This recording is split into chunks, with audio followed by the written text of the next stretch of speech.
believe pé idea tí o bá mú wá tí má gbà lọ́wọ́ A tí mo wà lọ́wọ́ B tí mo try láti má jẹ padà pa, it will be wonderful. So having said that, màá fẹ́ kí n gba àwọn reasonable calls látọ̀dọ̀ yín láti lè mi ò fẹ́ ṣe níṣe pé mo wá bá yín sọ̀rọ̀, mo fẹ́ ṣe níṣe pé ká discuss ni interactive ló máa jẹ́. So ẹ jẹ́ ká jọ interact papọ̀. So I'll give you the number to call, but before I call the number, I will explain one or two things that what marriage entails. Tí mo mọ̀, mi ò sọ fún yín pé professional pé I'm a professional counselor. Bẹ́ẹ̀ mi ò lè ṣe prof lórí ẹ̀, but I just want to try my best. Níwọ̀nba nǹkan tí mo mọ̀ nípa marriage. Marriage jẹ́ nǹkan t'Ọlọ́run institute, and having said that, tá bá lọ through Ọlọ́run sometimes ó lè wọ́. Àdẹ̀ tí àwọn tó lọ through Ọlọ́run náà rí tí wọ́n dẹ̀ sọ pé báyìí lọ́lọ́run ọmọ ogun wí this and that, at the end of the day tí wọ́n end up find their way in the court of divorce. So ṣé máa sọ pé Ọlọ́run ò ṣe kò rí òní, ìyẹn ò rí bẹ́ẹ̀. But having said that, ẹ jẹ́ ká wò from perspective ọkùnrin àti tóbìnrin. Anything tó bá ní tó mọ̀ pé okay nǹkan tó ń ṣe eléyìí, I'll set the number out now for you to call. But before I set the number out, mo sọ pé mo fẹ́ set the preference mo fẹ́ fi ṣe, mo fẹ́ set the template. So tamale invite me see program called Nigeria a couple of months ago in the time of Jackpa or no Jackpa. Ọ̀rẹ́ mi ló wá ń kọ program in Nigeria. The gentleman asked me, he said, everybody's going to UK. What's my opinion about everybody coming to UK? Only no problem. Let everybody come, because you know, I know ni mo rí pa láti wà lóyìnbó. So one bè lọ mi pé what are the things táwọn èèyàn láti guide against tó máa wá sí lóyìnbó? Mo explain fún wọn ní LTV8. Mo ní nǹkan tó ṣẹlẹ̀ ní pé number one, tó bá bọ̀ lóyìn tó bá mọ̀yàn. Mo ní bẹ́ẹ̀ the major thing tó wà ń bẹ tó máa jẹ́ kókó inú ẹ̀ ó ní pé tó bá ti tọkọtìyàwó tó bá ti ń bọ̀ nílùú òyìnbó is a place tó yẹ pé atmosphere divorce ó thick gan nílùú yìí. Atmosphere for divorce very very high. Ó high gan, ó high because look at it from this perspective. Ìwọ tó yẹ pé ọkọ ló ń ṣe gbogbo nǹkan ní Nàìjíríà, ọkọ ló ní gbogbo everything, ló gbẹrù yẹn sórí school ọmọ everything. To wá débi tó yẹ pé wọ́n bẹ̀rẹ̀ sí split into two. Ìwọ sọ council tax, kémi san owó iná, kémi san owó this and that. At the end of the day, I will really revolt pé Daddy Ṣẹ́gun, this is not the way it is Nigeria tatimbo. Kí ló dé, kí ló ṣẹlẹ̀. But àwọn ẹlòmíì dẹ̀ máa tètè adjust. Àwọn ẹlòmíì dẹ̀ rí tó máa ti rí ìlú tó máa ti kọ́ opportunity ibi tó máa ti lọ ṣerun, tó máa ti lọ ṣe iṣẹ́. Out about one or two ladies, but I single lady. No, I'm not trying to disrespect single lady. Oh, please, it might get me wrong. You economy so to buy anybody because I need my explain for you very well. Only my sheton lori programming. Then I will come back to explain to you what I mean by Timoshelo word single parent. Most majority I want to want in Louis Bo feki or ko buy any single parent she. Mo de Martin sọ mo de ntu sọ pé tẹ́ bá sọ̀rọ̀ single parent láì dá advocate obìnrin ni mo jẹ́. Tẹ́ bá sọ̀rọ̀ single parent láì dá ẹ máa get to understand pé kò rí bẹ́ẹ̀ yẹn. Nǹkan tẹ́ lómi fi kúrò nulé, nǹkan tọ́kùnrin yẹn ṣe tí àwọ̀ ẹ̀ fi filẹ̀ kò ní sọ because two side ni coin ni. Tẹ́ bá ti gbọ́ side kan tẹ́ lè gbọ́ side kejì, problem ti dé. I will give a very good example kí n tó parí program nǹkan tí mo ń sọ̀rọ̀. Tẹ́nì kan bá bá yín sọ̀rọ̀ tí tọkọtìyàwó bá jà tí wọ́n bá bá yín sọ̀rọ̀ pé kíní kan mo máa ń sọ fún ọmọ ní ṣó o rí opportunity láti bèèrè lọ́wọ́ ìkejì. Lady kan bá mi ní Nàìjíríà ó lóun fẹ́ ó ní òun ti rí man kan kíní kan ó ní divorce ní kankan mú ní pàṣọ tá a fi nà ìyàwó ó lè wà lájà fún ìyàlé. What he did to the former wife ṣó o bèèrè ni ó ló sọ pé former wife yóò dá is this, she's that, she's like this, she's money won't gbọ́jú apá kan dá àgbà òṣìkà ló ń pẹ̀lú ẹ̀.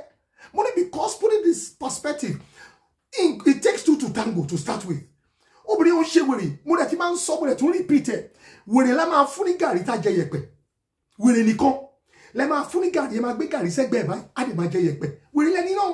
So kò sí ọkùnrin tó lè dá nínú ilé, kò sóbìnrin tó lè dá nínú ilé tí ọkùnrin àbóbìnrin wá ti dànù. Tó bá ti obìnrin ọkùnrin bẹ́ẹ̀ dànù, you are in trouble. Tó bá jẹ́ obìnrin náà ní ẹ̀ tó ti rí ọkùnrin dànù, wàá regret ẹ. So in other words, mo ní parọ́ fún yín, it takes two to tango. Nídìí eléyìí, ìwọ tó bá sọ pé orẹ́ fún làbàtà, ó yọ bẹ́ẹ̀ tí omi kọ́ ló mú kú o. If you think you've seen a man that is the guy is a divorcee, this and that is good for me, is good. Why don't you ask what is the problem in the past marriage? What happened to the ex? You didn't ask. All what you want to do is that because of your selfish interest, you believe you've seen another person. Whatever happened in this past marriage, you don't want to know. It doesn't work that way. There's something we call resentment. And then it don't sọ pé òun fẹ́ fún yìí, ó lè jẹ́ pé nǹkan tí ìyẹn ṣe fún ó ṣì wà lọ́kàn ẹ̀ tí ò tí kúrò tó heavy. I will call in the number because mo fẹ́ kó jẹ́ pé mi nìkan ló ń sọ̀rọ̀. Interactive mo pè àbí. I will call in the number so you'll be able to call in and then we'll be able to dialogue together. Mo fẹ́ ká jọ jíròrò ní ọ̀rọ̀ pọ̀ tá a máa sọ bẹ́ẹ̀ mo fẹ́ kí èèyàn kọ̀ wọlé. Ìrírí tó bá jẹ́ tiẹ̀ jẹ́ ká sọ because ìlú yìí nípa marital ó lágbára gan o. Ìlú yìí ni mo ti rí ọkùnrin àtobìnrin ní car park tó ti ń jà lórí £5 péré mo ti ń jà lórí ẹ̀. So ìwọ tọ́lọ́run bá fún ní tiẹ̀ a máa dúpẹ́ pé mo rọ mi àwọn tí wọ́n ń jà a lè sort it out, a lè sọ lálẹ́ yìí. We can talk about it tonight. I will release the number so you'll be able to call me. The number is 074 055 98 047. I'll repeat 074 055 98 047. You can call in.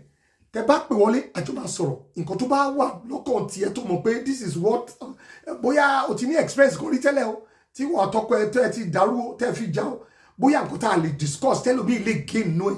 Let us talk about it. But having said that, divorce ó high gan. Nǹkan tí mo dẹ̀ máa ń sọ fáwọn nípa divorce ni pé when we're talking about divorce, it won't hurt the man and the woman. No, it doesn't hurt them the most. It's the kids. Moka Newswatch couple of years ago. About 12 guys were arrested. Young chap in Nigeria there. They were arrested and then during the interrogation, they find out that out of those 12 guys, 14 guys, 12, 13 out of them are from broken home, non-residential father. Because in everything you make in routine, and the cover be possible. Today, any you bash man low, we compare a badge all laughing soya, and the Joe Beruduri. And your make your tea shaking at all. Why? Because you need God to intervene. Tolong basila rien immediately. To buy it tall, and immediately tall. Today, no, she support Kuriwa Obriwa. I want young and immediately wa. Today, no Kunisha, Lubrisha. Talon think by a back home. Our Babawa. One mark pay, one pon, one tea about Bocon Bobai. To ban anything to buy you, I feel and you. One must say lolly lele. See how I pay today. Hold it down. Why mommy mombo? Betty Baba to back Bokwe Babem ko ni lati pe e ma rántí nǹkan tí mo ń sọ yìí. So it means pé place baba wa, place ìyá wa. So ẹ jẹ́ ká discuss lálẹ́ yìí nǹkan tí oníkálukú rí tó fi sọ pé wà rọ́wọ́. Because oníkálukú ló l'opinion ẹ̀, oníkálukú ló ní nǹkan tó ṣẹlẹ̀ tó ń fi. Mo ready láti listen sí any one of you that can come in, that can call in and then kó fi ọ̀rọ̀ tiẹ̀ kó fi ṣe kó fi ṣàrẹ káwọn tó kù tó ń bọ̀ lẹ́yìn kó fi ṣàrẹ kọ́gbọ́n. So many things la máa sọ nípa ẹ̀ o. A máa sọ nípa relationship bẹ́yàn ṣe lè àwọn young person tí ò tí marry. A máa sọ nípa bọ́n ṣe lè rọ́kùnrin tí wọ́n understand it very well. A máa sọ nípa obìnrin náà tọkùnrin náà bá rí obìnrin tá fi understand it. Ẹnìkan pè mí a couple of days ago ó ní Uncle Tunde báwo lè ṣe máa ń sọ pé problem ọkùnrin ni tí wàhálà bá dé. Mo ní ọkùnrin ló ní problem. Mo ní tó bá lè ṣẹlẹ̀ sóbìnrin náà olóbìnrin ló ní problem. àwọn oníwà ètò wọn á decide láti sọ bẹ́ẹ̀ wọn láwọn ọkùnrin kan àtọ́ pé wọ́n burú kan tí bá gbọ́ nǹkan tí ọkùnrin míì tó ṣe fún ìyàwó ẹ̀ mi ò ní believe ẹ̀ mo ní nǹkan tó ṣe yẹn kò ṣẹ̀ṣẹ̀ ṣe kò ń ṣe new thing tó ṣe nǹkan tí màá yẹn fẹ́ tó ṣe yẹn nǹkan tó ti wà nínú ẹ̀ láti ṣe tẹ́lẹ̀ ni that man is doing what he has proposed in his mind torí ẹni Yorùbá ṣe máa ń pè wípé pé òótọ́ Yorùbá tí ì lówó lọ́wọ́ ìwà oníwà ló ń wù. I will let you máa make it very clear fún yín sí. Ṣé mọ̀ pé jẹ́ kí n ṣe example kan fún yín sí. Mo mú nǹkan sẹ́yìn fóònù kọ́kọ́ wà lẹ́yìn fóònù yìí báyìí tí mo mú dání. Mi ò rò pé anybody wà tó lè rí. Mi ò rò pé ẹnì kankan wà tó lè rí. N tí mo fi sẹ́yìn fóònù yìí àbí tó bá jàjẹ́ lókù àbí tó bá dẹ̀ wẹ́jú. Tó bá wẹ́jú o lè rí nǹkan tó wà lẹ́yìn fóònù o lè rí. Ṣùgbọ́n láti jẹ́ pé kó o lè rí tó wà lẹ́yìn fóònù yìí ẹ tó bá wà níwájú mi ó ń láti ìsídà kí n gbé kinní ìkúrò kó wá rí pé kinní sim card ni mo mú dání. Bẹ́ẹ̀ tó o bá ti lè ṣe bẹ́ẹ̀ tí n bá gbé kinní ìkúrò o lè rí àfi tó bá jẹ́ pé o wẹ́jú lókù tó bá wà spiritual o lè rí. Bẹ́ẹ̀ tó o bá ṣe bẹ́ẹ̀ àbí tó o bá ní magic power o lè rí. Bẹ́ẹ̀ tó o bá ti ní magic power o lè rí. Now tí n bá ṣe báyìí sìn gbogbo yín ló máa rí. Ẹ wò kinní tray sim card o ní mo mú dání. Bó ṣe rí exactly nìyẹn o. Ìwọ tó o bá fẹ́ marry nǹkan tọkùnrin yẹn ń ṣe right now fún ẹ n tó ti nínú ẹ tẹ́lẹ̀tẹ́lẹ̀ tó ti wà nú ẹ right from beginning ni ìwọ ló decide láti má wádìí ẹ. Oníkálukú wa ayàtọ̀ torí ẹ ni wọ́n ṣe bí ẹ nílé ọ̀tọ̀ wọ́n ṣe bí èmi nílé ọ̀tọ̀. Ìtọ́ tó tó ẹ ó yàtọ̀ sí ìtọ́ tó tó èmi. We came from a different background entirely. All what you need to know is to try to make a conscious effort to try to see what is the same Tunde gongongongon Olowa lẹ́yìn. The Tunde that is talking to you is not the one sitting down wearing designer shoe, designer belt, designer jean. No, the original Tunde that is talking to her is inside of me. If you want to know me, you need to look for a way to bring what is inside of me out. You need to look for a way to bring it out. If you cannot take the patient, if you cannot, you try to go extra mile to see what is inside of me, you will take a wrong man into your house. And by the time I get home, I start beating you, don't complain. I kept telling a lot of ladies, I said, men buy you things doesn't necessarily mean the man loves you. Those are material things. Those are material things. Those things are irrelevant. Those things are things that are mundane stuff. For the fact that I buy you a gift doesn't necessarily mean I love you. No. You can't use a yardstick. You can't use that as a yardstick of love. The thing to use as a yardstick for love is my attitude towards you. How I'm behaving to you. What I'm doing with you. That is exactly what I'm talking about. But having said that, I've seen a lot of people that decide to fall in love because of material stuff, because of things. When you now end up getting married to that person, you now started complaining that, I didn't know. How would you tell me you don't know? What do you mean you don't know? Because you refuse to do due diligence to know who that guy is. That's the price you're paying. That is the price you're paying. For not taking your time to know who that person is on the inside. So all what you need to do, my young sister, all what you need to do, try your possible best to look at inward. Look at that person on the inside. Because like I said earlier on, original me is on the inside.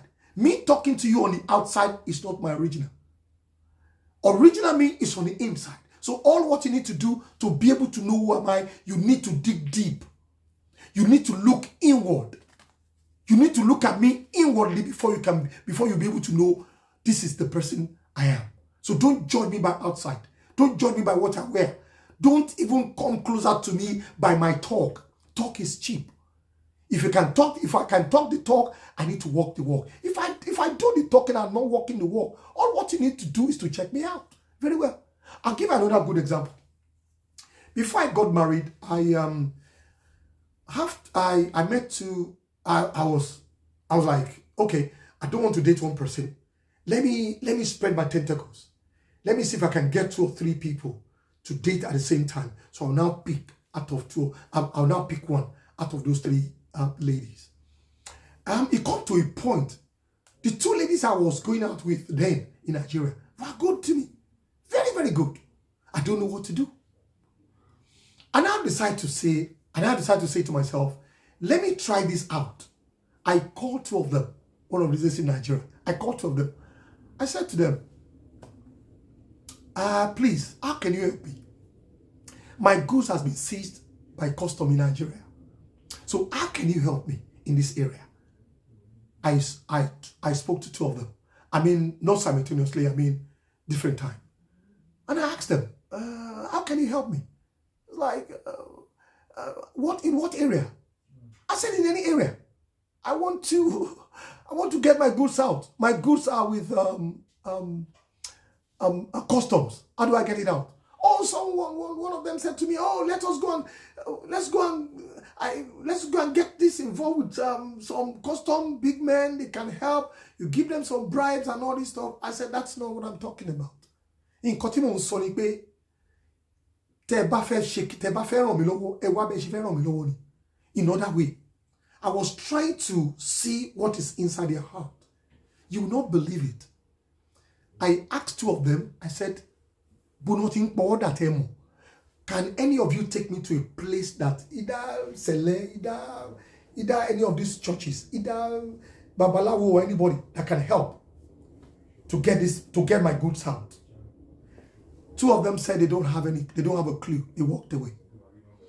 Couple of days later, they called me one after the other. Somebody told me there's somebody in Ikorodu. There's someone in Ikorodu that can help us. Now, look at it from that perspective. If I decide to go ahead with those ladies and marry them, one of those ladies and go ahead and marry one of these ladies, do you know what is waiting for me? So it means anytime, if they can know one Baba now, so it means when the time comes, if I misbehave, one of a job is Baba and on here, Baba they discipline me. That is what most of us are facing today in marital. Because everything to bring shame, to bring yahu and she, taboko and she, kini eti wanu tele. Oti wanu tele. You want to decide lati mak be kini jade. Oti wanu etipe. To ba de decide to gbe jade, kò sí nǹkan tó lè ṣe. So in other words, into ma ṣe nínú ilé ni pé you need to check that man out very well. You need to check that woman out very well. Ito ban pretend fún ẹ wá tètè mọ̀. Ito de pretend fún ẹ wá tètè mọ̀. So ìdí tí a ṣe máa ń kó sí ọwọ́ àwọn obìnrin mi nígbà mi nìyẹn. Ìdí tí a ṣe máa ń kó sọ́wọ́ ọkùnrin mi nígbà mi nìyẹn. Torí owó tó ná, torí aṣọ tó wọ̀, torí ọ̀rọ̀ tó sọ. Wàá mọ̀ pé marriage kò ń ṣe ọ̀rọ̀ téèyàn sọ ní marriage o. Marriage bẹ̀rẹ̀ nínú ilé. So ibi tí wàhálà ti máa ń dé nìyẹn. A kì í farabalẹ̀ láti wo dáadáa ni. And reason táwọn ẹlòmíì ṣe máa ń marry, ó máa ń jẹ́ wrong reason. Everybody marry for wrong reason. Màá ní kò bèrè lọ́wọ́ ẹ̀, kí ni ìdí tó fi fẹ́ marry? Ṣé màmá ẹ̀ fún ẹ pressure ni?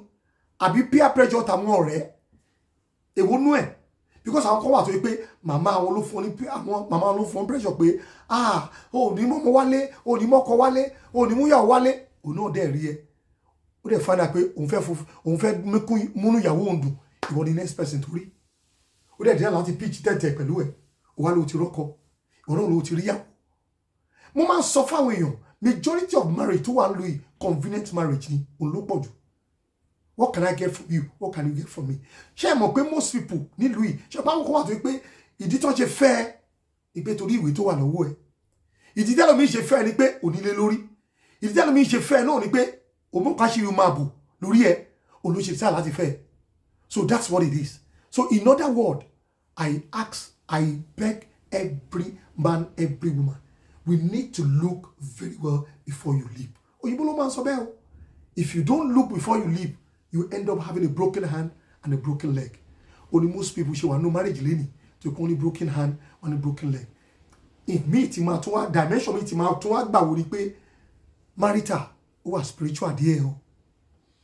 Like I said, marital mo sọ ní bẹ̀rẹ̀ mo ní atmosphere divorce ní Louis ó thick gan because issue ó mọ̀ pé tó ń bá ti no shepherd sheep ma scatter. Òun mọ̀ yẹn pé ẹ̀yin kọ́ lè máa jẹ àwọn ọmọ ló fẹ́ dì pẹ̀lú ọmọ ológun tẹ́ ẹ ní. tó mọ̀ pé ọmọ ológo ni ó láti dọ̀nà wọn rú ní tó fẹ́ ṣe nìyẹn òun fẹ́ dọ̀nà wọn rú ni. So by doing that ó mọ̀ pé ó ti dọ̀nà ọmọ ẹrú ó ti dọ̀nà ọmọ ẹrú. So what are we now talking about? So ẹ̀yin náà ẹ dá ọ̀nà ọmọ ẹrú with your own problem. So nídìí eléyìí máa bẹ̀yìn lọ́kùnrin àti lóbìnrin ẹ jẹ́ ká take time ká tó wọ relationship. A kì í take time wa a dẹ̀ kí ń wò dáadáa. Yorùbá ní tí èèyàn bá dẹjú ó máa rí mú. Èèyàn mélòó ló wà ló jẹjú tó rí mú? Èèyàn mélòó ló wà? Kò sí.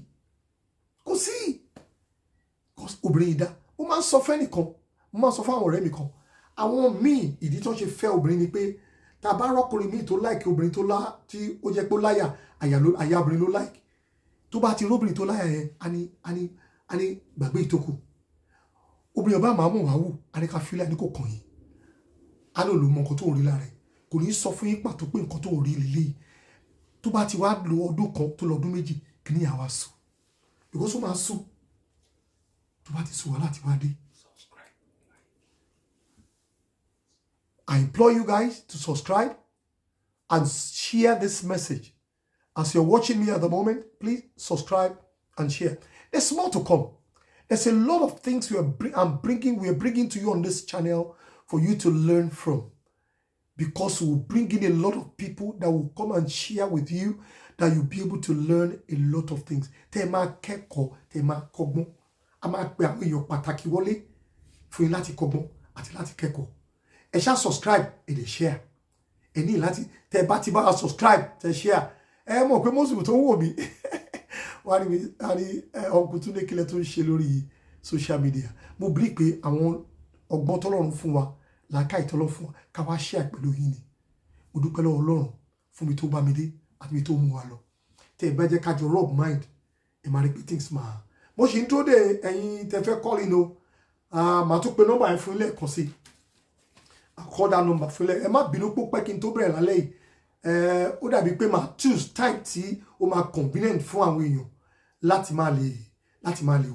máa lè join lórí ìkànnì lórí channel yìí the number yẹn again màá pè fún yín 074 055 98047 074 055 98047. If you want us to discuss, please call in and let us have a discussion together. Ọ̀rọ̀ ìgbéyàwó kékeré kò kéré kò ṣe tó kéré kò ṣe nǹkan tó kéré bẹ́ẹ̀ tá a bá tó ó máa gún bẹ́ẹ̀ torí pé kí n tó ló jẹ́ ká máa ń bára wa níta máa ń bára wa èmi dẹ̀ advocate àwọn obìnrin lèmi mo máa ń prefer kí n bá àwọn obìnrin sọ̀rọ̀ lórí ọ̀rọ̀ because àwọn náà nílé àwọn náà lè handle station àwọn ìwò mo máa ń yìn wọ́n torí nǹkan tó ń handle ó pọ̀ gan wọ́n á handle ọmọ wọ́n á handle ọkọ wọ́n á handle iṣẹ́ wọn so bíi 3 wa ni àwa kákọ̀lọ́ owó oúnjẹ wa ni tàbá ti lè jáde tàbá ti mú wọlé and that àwa ti ṣe tán nìyẹn ìtókù ó kù sọ́wọ́ wọn so ìdí tí mo ṣe máa ń fún wọn ní kudos nìyẹn ìdí tí mo ṣe máa ń yìn wọ́n nìyẹn pé àwọn obìnrin and mi ò ní parọ́ fún ẹ ìwọ ọkùnrin tí o bá gọ̀ ilé ẹ máa tòrò tó o bá ti gọ̀ ilé ẹ ò ní tòrò mo ráwọn tó máa ń sọ pé tó o bá ti ń bá ìyàwó ẹ rà ta tó ń bá ra epo tó ń bá ra màgí tó ń bá ra yọ̀ wọ́n ti lórí ẹ wọn ò lórí ẹ o ẹ tó bá ti gọ̀ ilé ẹ máa tòrò ìwọ tó bá lè gọ̀ ilé ò lè tòrò má ló fẹ́ tòrò ilé ò kì í tòrò ní because I mean a bèrè lọ́wọ́ ìjọba iṣẹ́ rú lòun ni so nídìí eléyìí mo máa rọ̀ wá mo máa bẹ̀ wá pé oníkálukú wa ẹ jẹ́ ká wá bi tó 30 ẹ jẹ́ ká wá bi tí weight ti wà because ẹ̀yin méjèèjì different background lẹ ti wá different background láti wá bó ṣe tọ́wọ́ kọ́ ló ṣe tọ́ èmi so a máa ń láti come in the middle ní tolerant àtiwọ́ àtèmi a máa tolerate ara wa ni tá a bá lè tolerate ara wa ó simple mo ti gbọ́ so many stories ló tí àwọn èèyàn tí mo rí pé kíní yìí kò ń ṣe nǹkan tó yẹ kó máa ṣe mo ti gbọ́ so many stories tó pọ̀ tí ó ṣe kékeré so I'll give you another máa fáwọn èèyàn ní another few more minutes láti call in kó tó di pé mo kúrò lórí channel rẹ̀ so ká tó padà wá ní next time I'll bring another thing in and we'll be able to talk in details. Mo pe by that time mo ma bínú pé because mo ti ko promise àwọn kan pé 8:30 ni 8:45 ni kó tó di 9:15. Mo sorry, mo try láti set up everything because mi mo kò ṣe nǹkan tó easy bẹ́ẹ̀ láti tètè ṣe. So mo ti set up by next time kò ní rí bẹ́ẹ̀. Time tí ma ti pè fún yín ló ma rí. Mo apologize ẹ jọ̀ọ́. So ma fún yín more time. Ma fún yín more time láti because I'll soon go off the air now maybe 4 minutes. So mo fẹ́ káwọn tó bá máa pè wọlé mo fún ní time díẹ̀ láti pè wọlé. We have a lot of things to talk about, but mo fẹ́ kájọ jíròrò. Mi ò fẹ́ kó jẹ́ mi nìkan mo ń sọ, fún kájọ jíròrò ni, kájọ discuss in full details.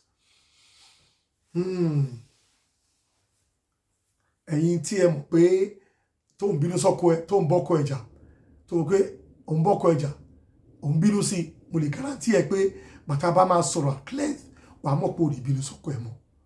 Tá bá máa sọ̀rọ̀, tá bá máa tú, torí solution wà. Tó bá ti sọ fún wa pé nǹkan báyìí ló ṣẹlẹ̀, solution wà. Mo máa ń sọ fáwọn obìnrin these days, má wàá bá mi pé ọkọ ẹ̀ ń cheat o, ìyẹn kọ́ ni mo fẹ́ gbọ́ o. Mi ò sọ pé right fún ọkùnrin láti cheat, ẹ má get me wrong. I'm not supporting that act. Act yẹn mi ò support ẹ. I'm not supporting bad thing. Bible ò fẹ́, Quran no ò fẹ́. Mo dey agree pẹ̀lú ẹ, èmi kò agree pẹ̀lú ẹ. But in tí mo ṣe ń sọ ni pé ìtorí ìyẹn kọ́ ni wàá ṣe change, ni wàá ṣe ti ọkọ ẹ síta. No, you can't do that. Because ní stage tá wà nísìn, mi ò ní parọ́ fún yín, ó ti fẹ́ di order of the day. Ó ti fẹ́ di order of the day. Ìwọ ni wàá manage ilé yẹn bó ṣe, ìwọ ni wàá máa try láti manage ilé yẹn. Má sọ pé torí pé ọkọ mi cheat, wà lè jáde. Ọkọ mi tọkùnrin ò bá ti nẹ̀ tó dẹ̀ ń ṣojúṣe ẹ̀ nínú ilé. Kékeré nìyẹn o. Ìtò sọ tó bá fẹ́ sọ fún yẹn ó kéré díẹ̀. A lè sọ tẹ tó bá rẹ ọkùnrin á dúró. Tó bá rẹ ọkùnrin á dúró. Mo láwọ ẹ lọ pẹni tó fi àgbèrè sílẹ̀ lọ pè wá fún mi. Tó kàn fílẹ̀ willingly tí ò ṣe kó kàn nínú yọ. Ẹ lọ pè wá. Go and bring that man for me. A man can choose to leave a drink. He can choose to smoke, leave a smoke. Someone can wake up one day and say, I'm not smoking anymore. And I dropped it. Without no preaching, nobody preach, no preaching, no advice, nothing whatsoever. He will just wake up one day and he will stop drinking and he will stop smoking and stop doing some certain things. But I can assure you, it's very, very rare to find a man that just decides to stop adultery straight away. Except God visit that person. Except God intervention. If not, it's very rare. So for you to know, it's an Adamic nature. It's an Adamic nature. Because if it's not Adamic nature, why would a pastor, a big man of God that knows what is entails, for him to commit that act, that what is going to cost him, it will cost him more, and he decides to do it? Don't you think about it? If who we call, when people come to me and say, hey, this man of God, man, that's why you call them man of God, not God of man. Get it straight. That's why you call them man of God, not God of man, because they are bound to make a mistake. Let me give you this one before I go.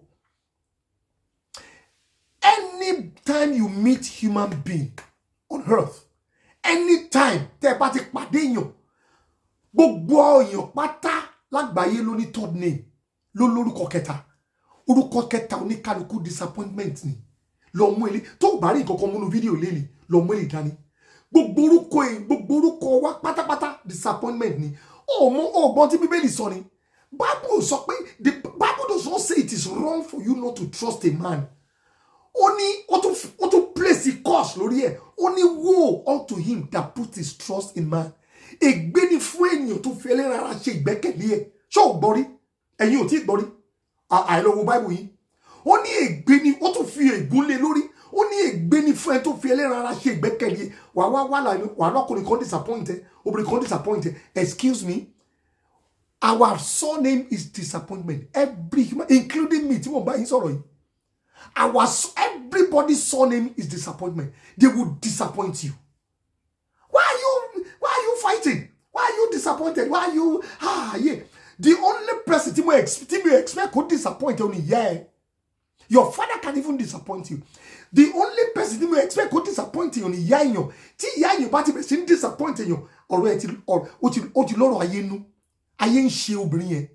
Tí màmá ẹ̀ fúnra rẹ̀ tó bá disappoint ẹ̀, because 9 months tó gbé náà with your umbilical cord yẹn tó so yín papọ̀ yẹn kó máa difficult for láti disappoint ẹ̀. Because ẹ̀yin méjèèjì ẹ ti di kan náà. Bẹ́ẹ̀ tọkùnrin àtobìnrin ó wá bá mi ọlọ́kùnrin kan disappoint ẹ̀, ó wá bá mi olóbìnrin kan disappoint ẹ̀. Excuse me, kò possible wọ́n láti disappoint ẹ̀ because èèyàn ni wọ́n. Èèyàn ni wọ́n. Tẹ́lẹ̀ wọ́n ṣe pọ̀ lẹ́yìn ẹlẹ́ran ara. So if Bible is so, tí Bible sọ pé tí Bible sọ pé ó sún òun kò ń dá èèyàn lẹ́ran ara, tí Ọlọ́run bá fún ara ẹ̀ bá lè sọ bẹ́ẹ̀, táwa nìwọ. Mo ti run out of time me, but I'll see you guys next time by the special grace of God. Please put all your things together. Ẹ̀yin tẹ́ bá fẹ́ pè wọlé ńsìn, ẹ lè pè wọlé. Ẹ jẹ́ kí n fún time díẹ̀ láti pè wọlé. God bless you. Ẹ̀yin tẹ́ bá fẹ́ pè wọlé ńsìn, ẹ lè pè wọlé o. Mo ti ṣí line yẹn sílẹ̀ fún láti pè wọlé. Ọ̀rọ̀ gbéyàwó nǹkan tó lágbára ni. Ó lágbára díẹ̀. Ó dẹ̀ jẹ́ nǹkan tá láti tò. Ẹ bá ti tò kò ní gún. Bẹ́ẹ̀ téèyàn ò bá ti tò, ó ní mo ṣe example yẹn fún lẹ́ẹ̀kan. Pẹ̀lú SIM card mo fi sẹ́yìn kìíní yẹn. Ẹ̀yin SIM card yẹn ni máa yẹn wà. Bẹ́ẹ̀ tí wájú ni wọ́n ń wò. You are looking at the front. The front is not that man. The man is here. He's at the back. The real man is at the back. What you are looking here is just ordinary clothes and the clothes and the glasses and the designers. That's what you can see here. When you turn around to this place, that's when you can see what is at the back. Everybody is at the back. Original, that man is at the back. Original, that woman is at the back. But you can't see because you didn't take a conscious effort to come around to come and see. You need to stretch yourself. You need to go around to come and see this part. That's what we need to do. And if you can't do that, you can't get the right partner. It's difficult. Because more, like I said earlier on, majority of our to fair lady, they're opposite pole. They don't understand each other. They're opposite pole. They're opposite pole. There's a reason for that man that get married to you. There's a reason why you two decide to get married to that man. There must be a reason. But if that reason is not original, if it is not authentic, if that lady got married to you because it make you an alternative, because time is going, she's now 32, she's 33, she's 34, you are in trouble. You are in trouble. Because we shape but since Mr. Right is not coming, a tall and handsome built man is not coming, the well-dressed man is not coming, and you are the next. Since he doesn't see the man that can dress very well, and it's you are the one that approach next, that's where the trouble lies. You are in the trouble already. You are in the trouble already. Because it's a matter of time. I have an experience. I met a lady in this country a couple of years ago. I love this lady very well. And then I thought my belief was that she loved me in return. But I now find out that she came to this country, she came newly. When she came newly, it happens that I'm the first person that she met. I met her in at a place of work. And due to newness in the country, she needs to know one or two things. I happen to be the person in charge that she met at that particular time. So now, at the end of the day, Tunde, I want to do this, I will guide her. Tunde, I will guide her. Through that guidance, she now decided to look at it. This guy is nice now. She now decided to go out with me out of pity. We were dating for some time, and then I was looking at the stuff. I found out that she was just trying to date me just to like reciprocate back to what I'm doing to her. Maybe by virtue of the money or this or that. I now decided to give her a series of tests. And I now discovered that all what happened is, we call it infatuations. Ori afefe, mi ò mọ̀ bí wọ́n ṣe sọ Yorùbá yẹn orí afẹ́fẹ́ ni love yẹn wà so kò sí nǹkan tó jọ love kankan nú ẹ̀ orí afẹ́fẹ́ ló wà so at the end of the day nígbà tí mo back out àwọn tó bẹ̀rẹ̀ sí ń bú mi pọ̀ gan because she's very very pretty ọmọ yìí fine gan ó fine gan arẹwà ni làwọn èèyàn láti wá sọ pé Túndé ìwọ tó fine tó ọmọ yẹn tí bá ló ṣe fi rú ọmọ yẹn sílẹ̀ ọmọ yìí fine gan kò síbi tí mo gbé dé tájọ dé ńgbà tí wò kí ń wò lẹ́ẹ̀mejì bó ṣe rí tòró fine gan arẹwà ni mo ní arẹwà kọ́ ni mo fẹ́ jẹ bí kò ń ṣe character mo ń wẹ́ tó máa bá mi kalẹ́ ni kò ń ṣe tó máa dà mí lágbòrò láàrin ọ̀nà because in fact divorce lágbára gan ni it kills it destroy both parties. Mo sọ fún mi kan sometimes ago mo sọ fún mo ní tó o bá ti divorce pẹ̀rẹ́ o máa you become a door ó mọ̀ lẹ́kùn wọ́n máa ń ṣílẹ̀kùn wọlé jáde ní ilẹ̀kùn ó mọ̀ gbà tí wọ́n máa ń ṣílẹ̀kùn wọlé in a day tó bá jẹ́ ilé tó jẹ́ bí office people will come in people will go out bó ṣe rí nìyẹn because ìdí tó máa fi jẹ́ bẹ́ẹ̀ ni pé in the name of pé àbí ilé àbí mo ti rí èèyàn kiri because everybody will come with the right foot ni a máa wá níwà sheep ni a ní wá níwà wolf ò ní gbà you no accept it will come will first of all play with your okay I'll give you a very good example when I came newly to this country there's a lady we are attending the same church together I never knew she's a single parent mo kàn rí tó máa ń gbé ọmọ kékeré kan ṣeré káàkiri nígbà yẹn mo wá ń bọ́ ọmọ yẹn wá ń bá mi ṣeré ní church mo máa ń bọ́ ọmọ yẹn ṣeré dáadáa I started playing with that kid very well not knowing pé yẹ observe mi pé mo ń bá ọmọ òun ṣeré mo wá ń bá ọmọ yẹn ṣeré gan mo ń bá ọmọ yẹn ṣeré èmi ò dẹ̀ mọ̀ ìyá ti fall in love lórí pé mo ń bá ọmọ yẹn ṣeré ọmọ yẹn ní let me go ọmọ yẹn ní tó bá rí mi á fò sókè uncle at the end of the day ìyá ẹ̀ like me because mo ń bá ọmọ ẹ̀ ṣeré kò mọ̀ mí dénú ṣó ti rí pé sometimes in táwọn ẹlòmíì fi máa ń win ní single parent ojú yẹn lọ tó bá ti rí ìtò lọ́mọ wọ́n á ra gift fún ọmọ ẹ̀ wọ́n á ra McDonald fún wọ́n á ṣe gbá wọ́n á act caring in tó wà lábẹ́ skirt ẹlòmíì fẹ́ wá rí tó bá ti rí òun ṣe máa advice pé ẹ má lé ọkọ yín ẹ fi wọ́n lẹ̀ because tó bá lè lọ torí ẹni tó ṣe lè jáde yẹn náà á lọ bẹ́ẹ̀ nìyẹn at the end of the day ní tó bá ti wá lọ bẹ́ẹ̀ nìyẹn ìwà wá di single parent and if people will now try wọ́n wá sọ ọ̀nà òdìlẹ̀kùn they will now open you out open you in mi ò sọ pé everybody o àwọn kan wà tó ń respect ara wọn o bẹ́ẹ̀ má jẹ́ kí n parọ́ fún ẹ the one of the most greatest therapy lọ find out dáadáa sex ni o ò lè sọ pé o wà ní age 30 age 31 kò decide láti fọkọ ẹlẹ̀ kò wá sọ pé o miss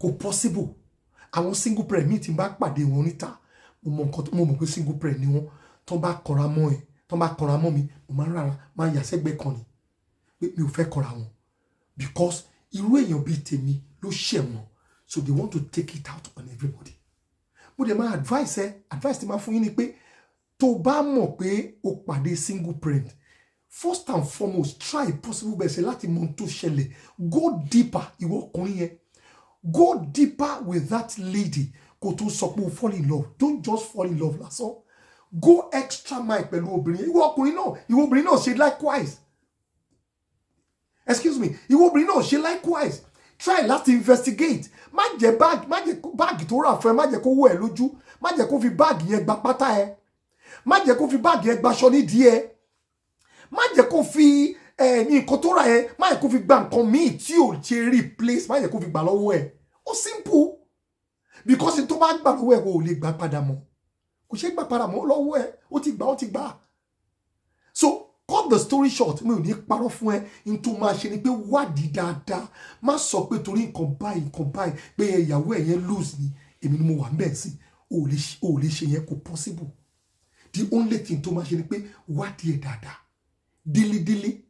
dílẹ̀ tó bá jẹ́ pé o fẹ́ ṣe spiritual tó bá láwọn pastor tó lè pè tó ń bẹ́ẹ̀ pray pé wọ́n ló pàdé ọkùnrin kan ní kó bẹ́ẹ̀ pray lady kan nǹkan tó yọ lady kan jọ kan ní year kan church yẹn one of the wonderful church ni mi ò ní dárúkọ wọn nílùú yìí lady yẹn ó ti kù díẹ̀ kún marry ní lady yẹn wọ́n sọ pé kóun tiẹ̀ tó ṣe lé jẹ́ kóun fi tọ̀ pastor jẹ́ kóun fi tó pastor létí ló bá lọ bá pastor ní kó kúnlẹ̀ kún gbàdúrà ní cross mẹ́rin ló ti ṣẹlẹ̀ wọ́n ní kó kúnlẹ̀ kún gbàdúrà not knowing pé ẹni tá à ń sọ̀rọ̀ yìí ó níyàwó àtọmọ sí Nàìjíríà married man ní ìyàwó àtọmọ ní Nàìjíríà torí pé ó fẹ́ gbàwé ni. Mo dẹ̀ máa sọ rí kan náà fún yín tí mo ti rí. Imú wọn ló ní kàkó ń jẹ́ ká gbóòórùn àṣebi ni o. Mo lọ́rẹ̀ẹ́ kan ó pè mí ó láwọn ń wọ́ ọmọ ó ní àwọn àti boyfriend àwọn ń wọ́ ọmọ ló bá pè mí mo ní a máa jọ sá eré ẹ̀ kó má wọ̀rí ṣé mi dẹ́ máa like orúkọ báyìí láti máa ṣe.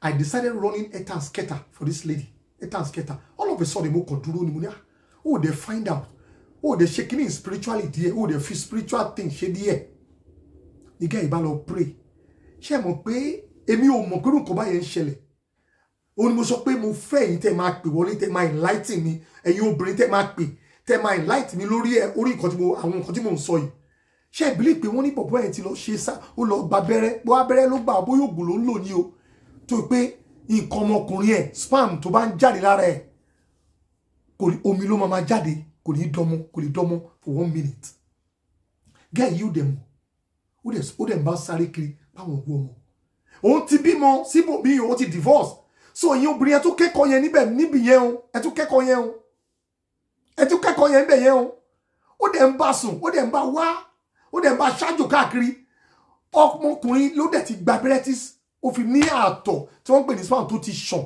tí kò lè dánmọ́ wọn lábẹ́rẹ́ ló gbà torí pé òun fẹ́ bímọ mọ́ ṣé ẹni pé ó ti dá obìnrin yẹn sí ògọ́ ìyẹn ti wá tẹ̀lé fọdún bíi 3 àbọ̀dún bíi 4 kó tó realize kìíní yẹn torí pé mo sọ fún mo ní kó lọ bèrè bóyá ẹni náà ń wò mí right away sìn pé bọ̀dá tún lè mọ nǹkan tó ń sọ nídìí eléyìí ẹ láti ṣọ́ṣe mo dẹ̀ ti sọ síwájú imú níkà kò jẹ́ ká gbóòórùn àṣebi and number 2 ẹ láti mọ̀ pé kò sent gbọ́ ẹnìkan máa ń sọ máa ní òun dẹ̀ gbẹ́kẹ̀lé òun dẹ̀ trust ẹ máa ní Ọlọ́run nìkan ló ṣe trust o lè trust human being ẹni tó ń bá wa máa ní ṣe ò ní trust ọmọ ní mi ò ní kó o má trust ọkọ ẹ bẹ́ẹ̀ ó máa ní length tí wàá trust ẹ̀ débì kan torí èèyàn ní nǹkan kan tí mo gbọ́ constant ní human being change ni àtẹ̀mí o àti ẹ̀yin tẹ̀ ń gbọ́ mi o àti àtobìnrin àtọkùnrin o change ló constant inú life ẹ̀dá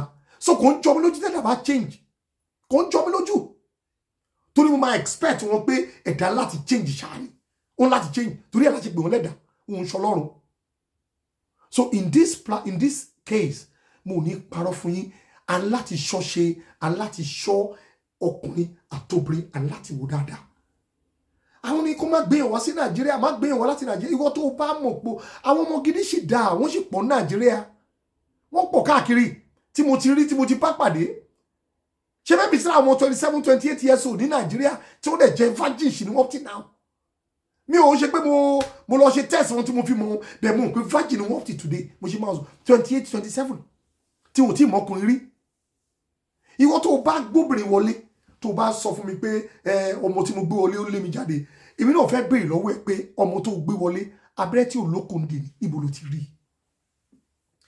ti rí abẹ́rẹ́ tí olókùn dì ní má wàá bá mi kó sọ pé mo tó bá ní tí mo ṣe báyìí number 1 máa kọ́ jẹ́ kó realize kìíní kan pé ìlú yìí mo ti sọ pé ìlú divorce ni ẹ̀yin ẹ lọ ṣe statistics ẹ máa find out pé mo right Europe ìlú tó ń divorce òyìnbó náà ń divorce tó pọ̀ ìlú ẹ̀mí èṣù tó wà ń bẹ̀ ẹ̀mí èṣù yẹn kò fẹ́ kí tọkọtìyàwó kó wà papọ̀ mo ti rí àwọn tó gbé for years ní Nàìjíríà ní ìrẹ́pọ̀ ìlú yìí ni wọ́n ti túká torí ẹ̀mí yẹn tó bá wá jẹ́ni tí ò màdúrà gbà ìtẹ́mi mọ̀ nìyẹn o tó bá jẹ́ni tí ò wá màdúrà gbà ó lè wá kólú ẹ̀ má lọ ṣàgbákò wọn ẹ̀mí èṣù ni ó lágbára tí ò ṣe kékeré mo láwọn èèyàn ń divorce torí £5 car park mo ti ní wọn tó ń jà ìmọ̀ bá wọn parí ẹ̀ níjọ́ yẹn so nídìí eléyìí nǹkan tí máa sọ ni pé ẹ̀yin méjèèjì ẹ ní ìdádúrà nulẹ̀ yẹn torí ẹ̀yin gangan kọ́ torí àwọn ọmọ yín at the end of the day bẹ̀tí violent bá ti wá wà bẹ́ẹ̀ mo máa ń káwọ́ mi sókè ni mi ò sọ pé kí èèyàn divorce mi ò like divorce mo hate ẹ pẹ̀lú passion because ibi tí elephant méjì bá ti jà koríko bẹ̀ ló máa jìyà ó ní mo ṣe ń sọ fún yín àwọn ọmọ tẹ́ tó bá rántí riot kan tó ṣẹlẹ̀ nílùú yìí couple of years ago nígbà tí wọ́n dé court ó dé point kan tí George láti máa béèrè pé àwọn ìyá lòun rí àwọn bàbá dà the fathers? All what I've been saying so far in the court is mother. Where are the fathers? We are talking about non-residential father. Àwọn bàbá ti lọ. In other words, má sọ fún mi pé ọmọ tó gbọ́ láti Èkó ó kúrò no ilé ẹ̀. Ó ní mo ṣe máa ń bèrè pé abẹ́rẹ́ tí ò bá ti lókun dì wọ́n á sọnù ni. Ṣé wọ́n tó pàdé ọmọ ní club tó ṣeré fún ẹ tó ṣeré yẹn débi pé orí ẹ fẹ́ yí ó wá ọmọ náà tó wá já nǹkan díẹ̀ sí fún ẹ ó wá ń gbébọ̀ ń lu ìbò ó wá ní kó má máa lọ kó má bá tiẹ̀ lọ ó ti ní plan B wà fún ìwọ ló ṣe bẹ́ẹ̀ mélòó ni mo fẹ́ kà máa tiẹ̀ wù mí ẹ̀yin tẹ́ ẹ bá ti gbéyàwó wá rí sílùú yìí tí wọ́n ti kúrò tẹ́ ẹ bá lè pè wọlé inú mi á dùn mo ní few more minutes to go tẹ́ ẹ bá lè pè wọlé fún another 10 more minutes tẹ́ ẹ bá lè pè wọlé láti sọ fún mi ntójú yín ti rí ẹ jẹ́ ká jọ jíròrò ká fi ọ̀rọ̀ tí káwọn èèyàn kan fi kọ́gbọ́n ẹ ní láti dárúkọ ẹ ní láti sọ bí tó ti ń pè mí just call in and tell me your experience. I'll be able to use it as a yardstick for other people for them to learn. We just want to save other people in getting into trouble. Could you yellow? The line is open. You can call. I've called the number twice for you, but for the benefit of the people that are just joining right now, I will call the number again. You can call in and let us have a discussion. 074 055 98047. I'll repeat again. 074 055 98047. Try láti pè wọlé ká lè bá yín sọ̀rọ̀ ká lè mọ̀ ká lè dá sí ètò yìí ká mọ̀ nǹkan tó ń ṣẹlẹ̀ ká lè fi ọ̀rọ̀ ká lè fún wa lọ́rọ̀ tá máa fi sọ fáwọn tó kù kó fi kọ́gbọ́n torí mo ti ń sọ mo dẹ̀ tún tẹnu mọ́ mo láwọn tó gbóbìnrin wọlé tó pọ̀ nílùú yìí táwọn dẹ̀ ti wà pẹ̀lú obìnrin wọn tó ń sì wà pẹ̀lú ìyàwó wọn dèní eléni tó wà pẹ̀lú ìyàwó wọn nàìjíríà wọn dẹ̀ ti gbéyàwó wọlé mo dẹ̀ láwọn tó yẹ pé ó ti gbéyàwó wọlé ìyàwó ti lọ so káwa mọ ohun tó ṣẹlẹ̀ táwọn kan fi dúró tí táwọn tó kù fi dúró káwa mọ ohun tó ṣẹlẹ̀ ní tí mo béèrè fún nìyẹn so tó bá máa fẹ́ ọmọ òbí tó ti máa mọ́mọ́ o béèrè family yẹn dáadáa béèrè ilé wọn béèrè tí wọ́n ń ṣe kó má jẹ́ pé gbogbo family wọn tó má ti dé orí certain area kan wọn ò kí ń kọjá abẹ odò tí ìyá ò kọjá ọmọ náà ò ní lè kọjá o so ìyẹn lò láti realize odò tí ìyá ò kọjá ọmọ ò ní lè kọjá màá fi time lẹ̀ fún yín pé láti call in màá fi time lẹ̀ fún yàn láti call in láti mọ láti gbọ́ one or two things. I'm expecting few calls for you guys to call in so I'll be able to discuss on this matter, on this marriage issue. I'm waiting for you guys. Mo fẹ́ kó jẹ́ pé mi nìkan ni mo dá ṣe kó má di program mi nìkan. Mo fẹ́ kó jọ jẹ́ program tiwa ni. I want it to be program for everybody. I have a lot of stories of people that fall a victim. Ìmí tó yẹ pé ọwọ́ ara ẹ̀ ló fi fà á ó wà. Ìmí tó yẹ pé victim ni kò wọlé dáadáa kó tó kó sínú ẹ̀ òun ló pọ̀. Àwọn tí ò wọlé dáadáa kó tó kó sínú ẹ̀ òun ló pọ̀. Ṣé gbọ́dọ̀ mi ṣá? They don't look. These people refuse to look before they leave.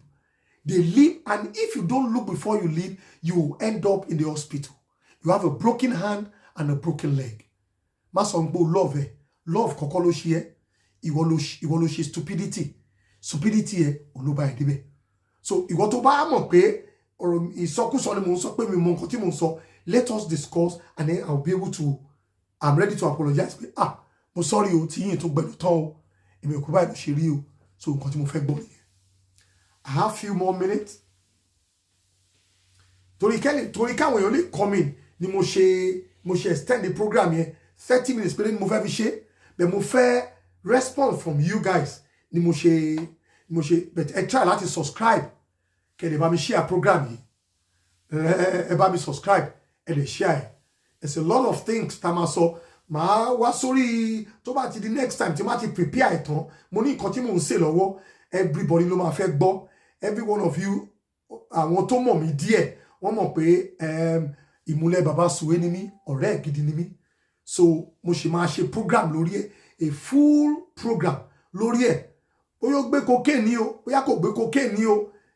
Ikú bí bàbá Suwe, untimely death tó pa bàbá Suwe ni o. N tó tiẹ̀ fà tó fi kú, kí ló tiẹ̀ ṣẹlẹ̀ sí Mọ́ládùn? Kí ni ó ṣẹlẹ̀ sí Mọ́ládùn? I will bring everything out ní tí mo mọ̀ tèmi àti ẹjọ́ discuss kó tó di pé ṣaláìsí, tí mo jọ mọ̀ tá a jọ discuss nínú sitting room mi tá a jọ sọ níjọ́ ìtò decide láti sọ pé tí òróró sùn, tí mo ní kí ló tó sùn, tó pè mí jókòó tó explain everything fún mi. Bí wọ́n ṣe mú tí mo dẹ̀ pé láti pe àbúrò ẹ̀ tí mi ò rí pé tí mo pa àbúrò ẹ̀ pé ìwọ báwo ló ṣe jẹ́ tí wọ́n ṣe mú ẹ̀gbọ́n ẹ̀, kí lẹ̀gbọ́n ẹ̀ ṣe? And question tí mo kọ́ bèrè pé ṣé wọ́n bá nú ẹ̀? Wọ́n ní wọn ò bá nú ẹ̀. Ṣé wọ́n bá lọ́wọ́ ẹ̀? Wọ́n ní wọn ò bá lọ́wọ́ ẹ̀. Wọ́n ní wọ́n ló gbé mi ní, mo ní kó gbàgbé ẹ̀. Ọ̀rọ̀ yẹn máa tú gbogbo ẹ̀ fún yín bó ṣe jẹ́, bí àwọn alágbára ṣe pè é tí wọ́n fẹ́ ràn lọ́wọ́, nǹkan táwọn alágbára gbọ́ àti nǹkan tí wọ́n sọ, nǹkan tí wọ́n irọ́ tó pamọ́ kó tó di pé àwọn ẹ̀ yọwọ́ kúrò nú ẹ̀ pé àwọn ò dá sí mọ́. Gbogbo ẹ̀ ni máa tú fún yín tẹ́ máa gbọ́. Bẹ́ẹ̀ ọ̀rọ̀ yẹn ń ṣe ni ọ̀rọ̀ marital la wá sọ lónìí, mo lè fẹ́ ká bá marital yẹn débì kan, kò ń ṣe next episode kan ní àti ẹ̀ ti sọ yín pàápàá. So máa sọ gbogbo ẹ̀ fún yín pátá. Tí mo mọ̀ nípa bàbá Suwe, tí mo mọ̀ nípa ọmọ, tí mo mọ̀ nípa ìyá, mo nípa Mọ́ládùn, gbogbo ẹ̀ ni máa jẹ́ kẹ́ gbọ́.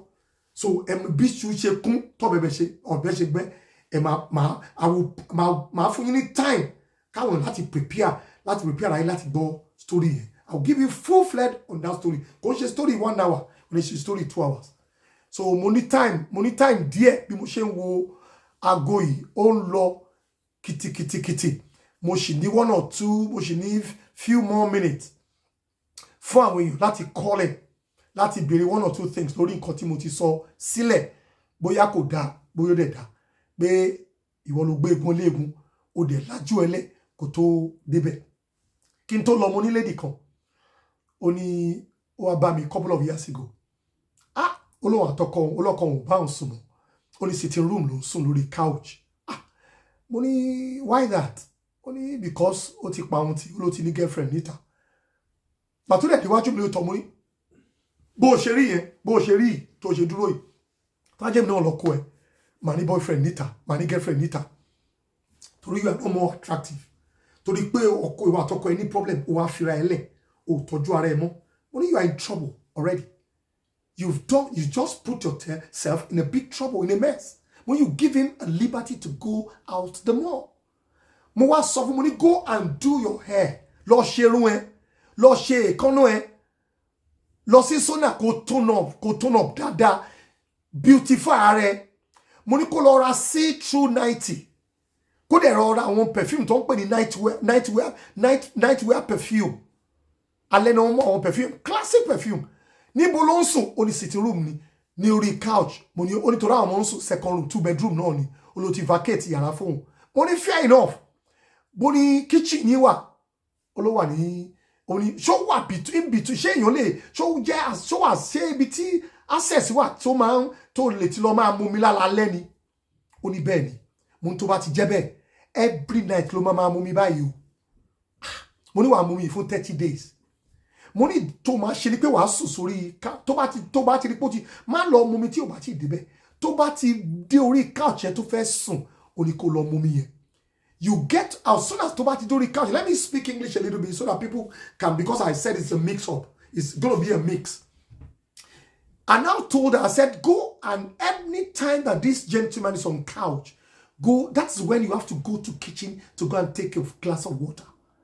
This lady continually, I told her, I said, take your bath, perfume yourself, make sure you bought a see-through 90, nothing under. Just decide to walk in front of that man and go into the kitchen and get a glass of water and walk back. At the dot of 19 days, something happened. Into the happen. What happened? It resulted into one beautiful bouncing baby at the end of the day. Ìyàwó tá àfojú dá ni pé ojú òkè ńlá rẹ̀ wà kó má kì. Except you don't make yourself available. When you make yourself available for a man, he will come to you. Except àwọn tó bá jẹ́ sadist. I need 2 types of ọkùnrin o. torí ẹ̀ mo máa advice àwọn obìnrin tó bá ti rí ọkùnrin tó bá ń fẹ́ tí ò like obìnrin má fẹ́ o. Some of them are sadists tó má fẹ́ o. Tẹ́ bá ń jà nínú ilé tó bá sọ fún ẹ pé òun ò ní gorí òun ò ní bá ẹ ṣe fún 1 year kò ní bá ẹ ṣe o. They don't care. They don't see you as any. They see you as productive woman. Why reproduce kò dé ọmọ no fẹ́ bí lẹ́yìn ọmọ yẹn wọ́n rán ẹ. If you don't take your time to look very well, to ask that man, what did you want? What are the things that make you happy? What did you want in a marriage? If the person did not explain to you very well, don't step in there. Let me now explain to you this. Let me now give you this because I have a few more minutes. Let me explain to you. That man that doesn't like woman, if you have problem together, if you have misunderstanding, he can decide to leave you for 2 years. I've seen people living together for 1 year, 2 years, they don't touch their wife. Yes. Because that woman went to a wrong man. But if you find a man that loves having sex with women, that love ladies, bonus, Leo, it's a bonus. Why did I say it's a bonus? All what you need to do is to make yourself available. Don't call him. I know men, we are not good when it comes to that part. When we see, our eyes is a gate. When we see, we send signal to our brain. Don't you think about it? What would a 60, 70 years old man still running around for woman for? Let me give you a very good example. Let's assume that man started sleeping with a woman at the age of 30. So it means he has slept with a woman. He has been doing the same thing for 30 years. After 30 years, it's not enough. He's still looking for more. For you to know, woman has got power in that area. God has given you power in that area. So you want to ban attract or now.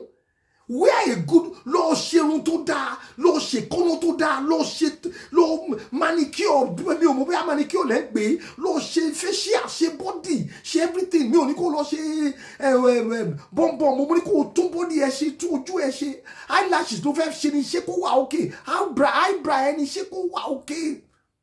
You will mark be. You will mark kojani waju la la le ma kojalo ko ma kojabo. Nǹkan tó ń pè ní pé òun make career available nìyẹn. Ẹ máa parí ìjà tó bá jọkùnrin tó like obìnrin ni ẹ máa parí ìjà kíákíá. Bẹ́ẹ̀ tí o bá like obìnrin tó jẹ́ sadist tó fura kó tó fẹ́, you are in big trouble. You are in big trouble. In other words, mo ní parọ́ fún ẹ tó bá for you this single tẹ́ ẹ tí marry, when you see a man tó sọ pé kò like obìnrin, kò like obìnrin, problem ni o. Problem wà ńbẹ̀ o. Problem ó wà ńbẹ̀. Torí gbogbo ọkùnrin ló like obìnrin, ló like obìnrin. Gbogbo ọkùnrin ló like obìnrin. Èyí tí ó bá ti like obìnrin ó ní problem. Tí ó bá ti like obìnrin, problem ni. Mo ní 1 more minute to go. Èmi àti máa pàdé very soon. Bẹ́ẹ̀ bá mi share program yìí, ẹ like it.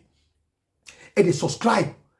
That'll be a wonderful thing for you to do for me. And subscribe. And they like the program. Everybody subscribe. And I can assure you I'm bringing good things to this TV, to this station, to this channel. And you will hear a lot of things that will benefit your life. Màá dágbére fún yín time pé nígbà tèmi àti yín bá tún máa pàdé again, a máa pàdé láyọ̀. Kọ́lọ́run